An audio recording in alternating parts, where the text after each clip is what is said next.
ಓಂ ಸಾಯಿರಾಮ್. ನನ್ನ ಮುದ್ದಿನ ಮಗುವೆ, ನಿನ್ನ ಜೀವನವನ್ನು ಉತ್ತಮಗೊಳಿಸಲೆಂದೇ, ನಿನ್ನ ಕಾರ್ಯಗಳನ್ನು ಸಂಪೂರ್ಣಗೊಳಿಸಲೆಂದೇ ದೇವರು ದೇವತೆಗಳು ನಿನ್ನ ಮನೆಗೆ ಬಂದಿದ್ದಾರೆ.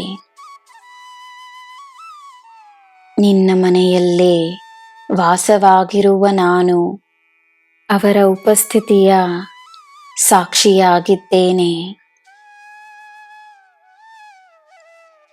ನಿನಗೆ ಬೇಕಾದ ವರವನ್ನು ನೀನು ಕೇಳಿ ಪಡೆದುಕೊಳ್ಳಬಹುದು. ನೀನು ಕೇಳಿದ ವರವನ್ನು ಅವರು ನೀಡುತ್ತಾರೆ. ನಂಬಿಕೆಯನ್ನು ಬಿಡಬೇಡ. ನಿನಗೆ ಯಾರೂ ಇಲ್ಲವೆಂದು ಹೇಳಬೇಡ.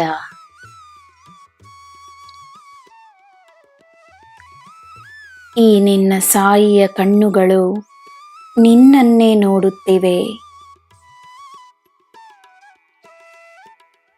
ಜನರು ನಿನ್ನಲ್ಲಿ ಏನನ್ನು ಗಮನಿಸಲು ಬಯಸುತ್ತಾರೋ ಗಮನಿಸಲಿ.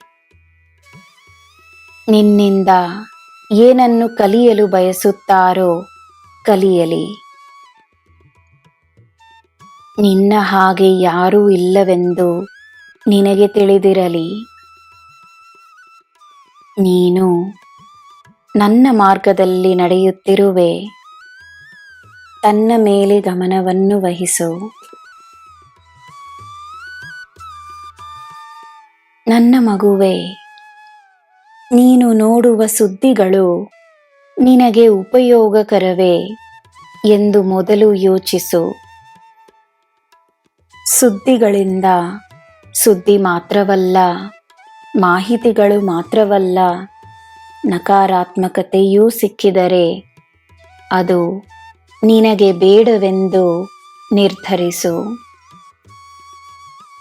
ಪ್ರಪಂಚದಲ್ಲಿ ನಡೆಯುತ್ತಿರುವ ಸಕಾರಾತ್ಮಕ ವಿಷಯಗಳು ಹೇರಳವಾಗಿರುವಾಗ ನಕಾರಾತ್ಮಕತೆಗೆ ನಿನ್ನ ಸಮಯವನ್ನು ನೀಡುವ ಅಗತ್ಯವಿದೆಯೇ? ತನ್ನ ಮೇಲೆ, ತನ್ನ ಕುಟುಂಬದ ಮೇಲೆ, ತನ್ನ ಸ್ನೇಹಿತರ ಮೇಲೆ, ತನ್ನ ಕೆಲಸದ ಮೇಲೆ, ತನ್ನ ಆರೋಗ್ಯದ ಮೇಲೆ, ತನ್ನ ಭಕ್ತಿಯ ಮೇಲೆ, ತನ್ನ ಜ್ಞಾನದ ಮೇಲೆ ನಿನ್ನ ಗಮನವಿರಲಿ. ಸಕಾರಾತ್ಮಕ ಆಲೋಚನೆಗಳು ಮಾತ್ರವೇ ಇರಲಿ. ನೀನು ನನ್ನ ಅನನ್ಯ, ನೀನು ನನ್ನ ಮುದ್ದು ಮಗು. ನಿನಗೆ ನಾನಿರುವಾಗ ಎಲ್ಲ ಶುಭವೇ. ಜೈ ಸಾಯಿರಾಮ್.